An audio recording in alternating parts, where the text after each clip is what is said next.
Hi ನಮಸ್ಕಾರ. Welcome back to Devayani's kitchen. ಇವತ್ತು ತುಂಬ ಸುಲಭವಾಗಿ ಕಡಿಮೆ ಸಮಯದಲ್ಲಿ ಆರೋಗ್ಯಕರವಾದ ಮೊಷಪ್ ಹೇಗೆ ಮಾಡೋದು ಅಂತ ನೋಡೋಣ ಬನ್ನಿ.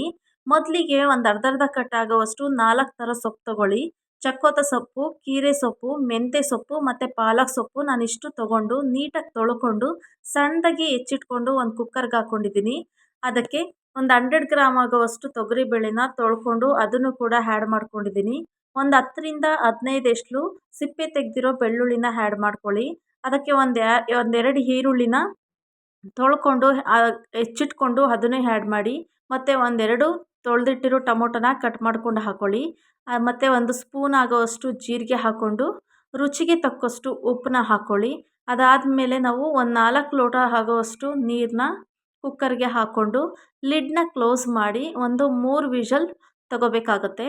ನೋಡಿ, ಲಿಡ್ನ ಕ್ಲೋಸ್ ಮಾಡಿ ಒಲೆ ಮೇಲಿಟ್ಟು ನಾನು 3 ವಿಷಲ್ ತೊಗೊಂಡಿದ್ದೀನಿ. ನೋಡಿ, ವಿಷಲ್ ಬಂದಿದೆ, ಇಳಿದಿದೆ ಕುಕ್ಕರು. ಇವಾಗ ಓಪನ್ ಮಾಡಿ ನೋಡಿದ್ರೆ ನೋಡಿ, ಈ ಅದಕ್ಕೆ ಬೆಂದಿರುತ್ತೆ ಸೊಪ್ಪು ಮತ್ತು ಕಾಳು. ಇದರಲ್ಲಿ ಒಂದು 3/4 ಭಾಗದಾಗುವಷ್ಟು ಸೊಪ್ಪು ಮತ್ತು ಕಾಳನ್ನ ಎತ್ತಿಟ್ಕೊಂಡು ಒಂದು ಬಟ್ಲಿಗೆ ಹಾಕಿ ಅದನ್ನು ಆರೋದಕ್ಕೆ ಬಿಡಿ.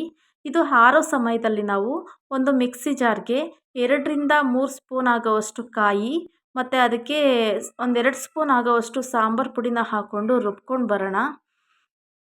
ಸಾಂಬಾರು ಪುಡಿ ಹಾಕಿ ರುಬ್ಬೋದ್ರಿಂದ ನಾವು ಹಸಿರು ಮೆಣಸಿನ್ಕಾಯಿ ಹಾಕೋ ಅವಶ್ಯಕತೆ ಇರಲ್ಲ. ಎಷ್ಟೋ ಜನಕ್ಕೆ ಹಸಿರು ಮೆಣಸಿನ್ಕಾಯಿ ಗ್ಯಾಸ್ಟ್ರಿಕ್ ಸಮಸ್ಯೆ ಆಗುತ್ತೆ, ಅಂಥವರು ಈ ಥರ ಮೊಷಪ್ ಮಾಡ್ಕೊಳ್ಳಿ. ನೋಡಿ, ರುಬ್ಕೊಂಡು ಬಂದಿದ್ದೀನಿ. ಈಗ ಇದಕ್ಕೆ ನಾವು ಸಪ್ರೇಟ್ ಮಾಡಿ ಹಾರಕ್ಕಿಟ್ಟಿದ್ವಲ್ಲ ಸೊಪ್ಪು ಕಾಳನ್ನ ಆ್ಯಡ್ ಮಾಡಿಕೊಂಡು ಅದನ್ನು ಕೂಡ ದಪ್ಪಕ್ಕೆ ರುಬ್ಕೊಂಬರ್ಬೇಕಾಗುತ್ತೆ. ನೋಡಿ, ಈ ಅದಕ್ಕೆ ನಾನು ರುಬ್ಕೊಂಡು ಬಂದಿದ್ದೀನಿ. ಈಗ ನಾನು ಕುಕ್ಕರಲ್ಲಿ ಸ್ವಲ್ಪ ಕಾಳು ಮಿಕ್ಕಿತ್ತಲ್ಲ, ಆ ಮಿಶ್ರಣಕ್ಕೆ ನಾವು ಈ ಮಿಕ್ಸಿ ಮಾಡಿರೋ ಸೊಪ್ಪು ಕಾಳಿನ ಮಿಶ್ರಣನ ಹಾಕಿ ನೀಟಾಗಿ ಮಿಕ್ಸ್ ಮಾಡಿಕೊಂಡು ನಮಗೆ ಯಾವ ಹದಕ್ಕೆ ಬೇಕು ಸಾಂಬಾರು ನೀರು ಹಾಕಿ ಆ ಅದಕ್ಕೆ ಮಿಶ್ರಣನ ಮಿಕ್ಸ್ ಮಾಡಿಕೊಂಡು ಸೈಡಿಗೆ ಇಟ್ಕೊಳ್ಳಿ. ಈಗ ಈ ಸಾಂಬಾರಿಗೆ ಒಂದು ಒಗ್ಗರಣೆ ಕೊಡೋಣ ಬನ್ನಿ. ಒಲೆ ಮೇಲೆ ಒಂದು ಕಡಾಯಿ ಇಟ್ಬಿಟ್ಟು ಅದಕ್ಕೆ 2ರಿಂದ 3 ಸ್ಪೂನ್ ಆಗೋವಷ್ಟು ಆಯಿಲ್ ಹಾಕ್ಕೊಳ್ಳಿ. ಆಯಿಲ್ ಕಾದ ಮೇಲೆ ಅದಕ್ಕೆ ನಾವು ಸಾಸಿವೆ ಮತ್ತು ಒಣಮೆಣ್ಸಿನ್ಕಾಯಿ 1-2 ಮತ್ತು ಹೆಚ್ಚಿಟ್ಟಿರೋ ಒಂದು ಈರುಳ್ಳಿನ ಆ್ಯಡ್ ಮಾಡ್ಕೋಬೇಕಾಗುತ್ತೆ.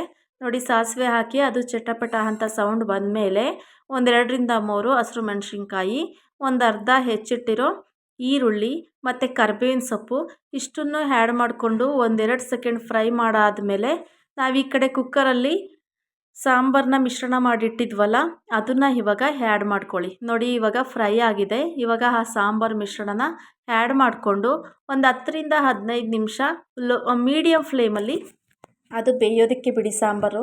ಯಾಕಂದರೆ ಕಾಯಿ ಮತ್ತು ಸಾಂಬಾರು ಪುಡಿ ರುಬ್ಬಿರ್ತೀವಲ್ವ ನಾವು, ಅದೆಲ್ಲ ನೀಟಾಗಿ ಬೇಯಬೇಕು. ಸಾಂಬಾರು ಪುಡಿ ಕಾಯಿ ಎಲ್ಲ ನೀಟಾಗಿ ಬೇಯಬೇಕಾಗತ್ತೆ. ಇವಾಗ ನೋಡಿ, ಮಿಕ್ಸ್ ಮಾಡಿ ಒಂದು 15ರಿಂದ 20 ನಿಮಿಷ ಅದನ್ನು ಕುದಿಯೋಕ್ಕೆ ಬಿಟ್ಟೆ. ನೋಡಿ, ಕುದಿ ಬಂದಿದೆ. ಈ ಟೈಮಲ್ಲಿ ನೀವು ಫ್ಲೇಮ್ನ ಆಫ್ ಮಾಡಿ ಸಾಂಬಾರನ್ನ ಸರ್ವ್ ಮಾಡ್ಕೋಬೋದು. ಮುದ್ದೆ ಜೊತೆ, ಅನ್ನದ ಜೊತೆ ಒಳ್ಳೆ ಕಾಂಬಿನೇಷನ್ನು. ಒಂದು ಸಲ ಟ್ರೈ ಮಾಡಿ, ಹೇಗೆ ಬಂತು ಅಂತ ಕಮೆಂಟ್ ಮಾಡಿ, ಲೈಕ್ ಮಾಡಿ ಮತ್ತು ಸಬ್ಸ್ಕ್ರೈಬ್ ಮಾಡಿ. ಇಂಥ ಈಸಿ ರೆಸಿಪೀಸ್ ಮತ್ತು ತುಂಬ ರುಚಿಕರವಾದ ಆರೋಗ್ಯಕರವಾದ ರೆಸಿಪೀಸ್ಗೆ ದೇವಯಾನಿ ಕಿಚನ್ನ ಸಬ್ಸ್ಕ್ರೈಬ್ ಮಾಡ್ಕೊಳ್ಳಿ.